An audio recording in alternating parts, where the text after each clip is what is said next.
bienvenue à toi sur notre chaîne de voyage. Nous sommes une famille de 3 filles. Moi, Noémie, ma femme Irène et notre fille Rosie. On voyage avec nos 2 chiens, Viking et Sushi. On est parti en juillet 2025 avec notre fourgon pour un tour d'Europe avec un rêve en tête. Découvrir le plus de choses possibles et te les partager aussi à travers notre contenu, que ce soit dans des décors de rêve ou dans nos galères. Abonne-toi pour découvrir tout ceci à nos côtés. Merci de nous aider à poursuivre notre passion en nous donnant de la visibilité. Et merci encore à toi de nous soutenir. Bienvenue ici sur la plage de Calogrias Beach. C'est une petite plage dans le village de Neokori, un petit village collé à la ville de Stupa, qui est dans le sud du Péloponnèse, toujours dans le Magne, dans le golfe de Messénie. Nous avons passé 2 jours ici. On serait bien resté plus, mais on a eu quelques problèmes de batterie cellule qui se rechargent avec l'alternateur et nous contraint de rouler assez souvent. C'est un problème que nous pourrions résoudre en nous branchant au 220, sauf que les campings sont fermés dans le secteur.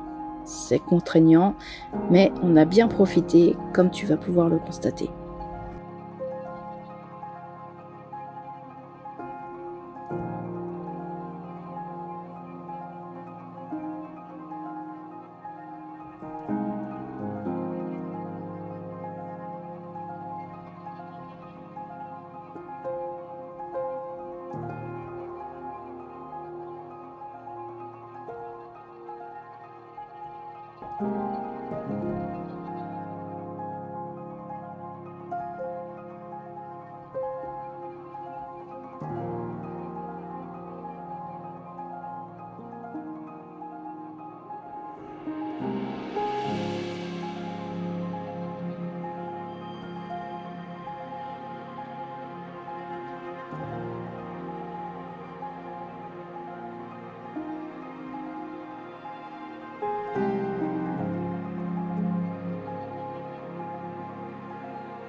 Ce matin, on se réveille avec un petit peu de nuages, donc qui ne suffiront pas à charger les panneaux solaires. Donc là, on est encore sur notre parking à Neokori, à côté de Stupa. Et du coup, on décide de reprendre la route pour recharger encore une fois notre batterie cellule, malheureusement. On se dit qu'il va bel et bien falloir investir dans un bloc batterie externe pour pouvoir avoir plus d'autonomie, parce que rouler tous les 2-3 jours c'est fatigant en fait. Il y a des fois où on aimerait bien rester plus et on ne peut pas par rapport à l'autonomie de la batterie. Donc là on va refaire 2 heures de route pour aller visiter la cité byzantine de Mystras. Effectivement, on serait bien resté à cet endroit magnifique. On pourrait clairement même se projeter à y vivre. Mais l'avantage, c'est que ça nous laisse penser qu'on a encore plein de choses à voir et à visiter, et que n'importe où sur le Péloponnèse, ce sera de toute façon beau partout. Ouais, on voit que Sparte, c'est peuplé. C'est peuplé ? Ouais, il y a beaucoup d'habitants. Je te dis le nombre de maisons qu'il y a là-bas. C'est impressionnant. Nous voici arrivés à Mystras, on est garé juste derrière, il y a la cité là, sur les hauteurs. Voilà, donc je vais faire voler le drone bien sûr et on espère vous montrer ça au mieux en images.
Pour vous faire un petit point d'histoire, Mistra ou Mistras est une ancienne cité byzantine qui fut fondée au XIIIe siècle, précisément en 1249, par Guillaume II de Villardouin, alors prince d'Archaïe, qui cherchait à construire une forteresse sur les hauteurs de Taïget dans le but de protéger Sparte. Mistra est également le dernier grand centre d'études byzantines. Gémiste Platon, le philosophe néoplatonicien, y vit jusqu'à sa mort en 1452 et sa présence attire à Mistra de nombreux intellectuels byzantins. L'ancienne cité byzantine fut totalement abandonnée dans les années 1850 pour devenir un site archéologique. En 1989, les ruines, y compris la forteresse, le palais, les églises et les monastères, ont été inscrites sur la liste du patrimoine mondial de l'UNESCO. Aujourd'hui, la cité n'est plus habitée que par quelques religieux orthodoxes qui occupent le monastère de la Pantanassa. C'est ce monastère précisément que nous avons visité.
Aujourd'hui, on est le dimanche 14 décembre et on est revenu là en fond, là, ce que vous voyez ici, c'est Léonidas. On est revenu à Sparte parce que Mistras c'était à côté et du coup on en a profité pour aller à la laverie, là où on connaît maintenant la dame. On est satisfaite de sa blanchisserie, donc on y est retourné afin de laver une partie de nos couchages aussi. Et après on fait 2 heures de route pour retourner en Messénie, pas loin de Pétalidi, mais à une autre plus grande plage qu'on n'a pas encore fait. Et en fait on refait 2 heures de route parce que là on est à 60% au niveau de la batterie cellule. Et on pense qu'avec encore 2 heures de route on sera à 100%, ce qui va nous permettre de rester plusieurs jours sur cette plage. Et puis après on va faire toute la côte, donc du sud-ouest, pour remonter du côté de Kyparissia et après Elaya Beach, où on a des gens à retrouver pour fêter le réveillon ensemble.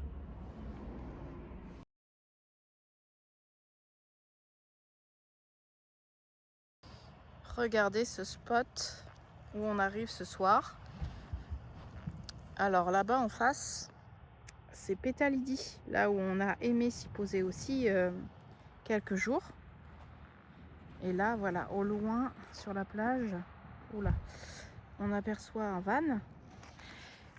Et là, on s'est mis là et il y a un autre camping-car d'Allemands avec leurs petites chaises qui sont là. Mais sinon, on est dans une impasse, donc au calme. Voilà, et sur la plage.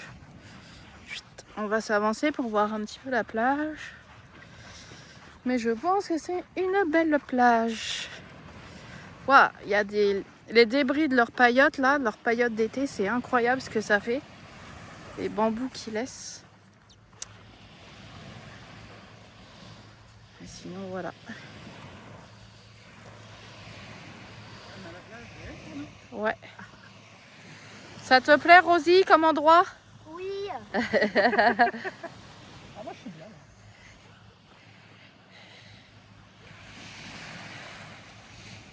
Ah, petite anecdote sympathique. Donc comme je le disais, on vient d'arriver sur une plage. On est toute seule avec un véhicule allemand à côté. Et en fait, le monsieur là, au lieu de m'agresser bien gentiment, me demande si ça me pose pas de souci de lui cacher ses panneaux solaires. Hein. On est sur une plage publique en fait. Et le soleil se couche. Ils avaient mis leurs chaises tout ici comme si ils étaient les rois de la plage. Et ils sont embêtés simplement parce qu'on vient. Donc je lui dis mais vos panneaux solaires, mais en fait dans 1 heure il fait nuit. Et on rappelle juste qu'on a le droit de se mettre où on veut. La Grèce et les plages sont à tout le monde. Et celui qui est pas content, il s'en va en fait. Voilà, mais c'est malheureux en fait de... D'ailleurs. Ouais, il s'en va, bah c'est très bien. Parce que un accueil comme ça, il est revenu de la plage en me disant en anglais ça vous pose pas de problème de me cacher mes panneaux solaires? Bah je lui dis désolé, j'avais pas vu en fait. Je lui faisais de l'ombre hein, simplement. C'est juste qu'une partie de mon camping-car lui faisait de l'ombre. Complètement hallucinant quoi. Une fois redescendu de mon énervement, je fais voler le drone et m'aperçois que cette plage est magnifique et immense. Nous comprenons alors pourquoi nous avons été accueillis de la sorte par les confrères camping-caristes. Tout simplement parce que ils auraient souhaité être seuls sur cette plage. Parce que oui, j'avoue qu'ici, nous aimerions être seuls au monde. Malheureusement, il y a beaucoup de camping-caristes et il en est de devoir respecter tous les autres. Et aussi l'environnement. Et comme vous le voyez en arrivant sur les lieux, ils avaient sorti leurs chaises. Je pense qu'ils étaient là depuis un moment et que notre présence les a simplement clairement dérangés. Au lieu de me dire bonjour, de me demander si je pouvais me décaler parce que je lui faisais de l'ombre, il a préféré venir en m'agressant. Bon, au final, il est parti. Tout ça pour dire que c'est à cause de ce genre de comportement que les lois helléniques sévissent. Tous les gens qui viennent sur des plages qui sont normalement destinées aux tortues de mai à septembre pour venir pondre, les gens y font n'importe quoi. Et c'est à cause de ce type de comportement que nous ne sommes plus libres dans ce pays. Et je tenais à le souligner ici. Bon, nous espérons que ne pas retomber sur ce type d'individu en tout cas.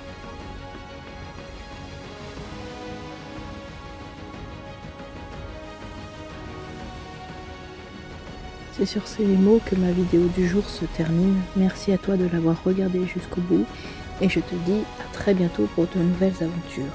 En attendant, n'hésite pas à liker, commenter et abonne-toi si ce n'est fait. Et je te dis à bientôt.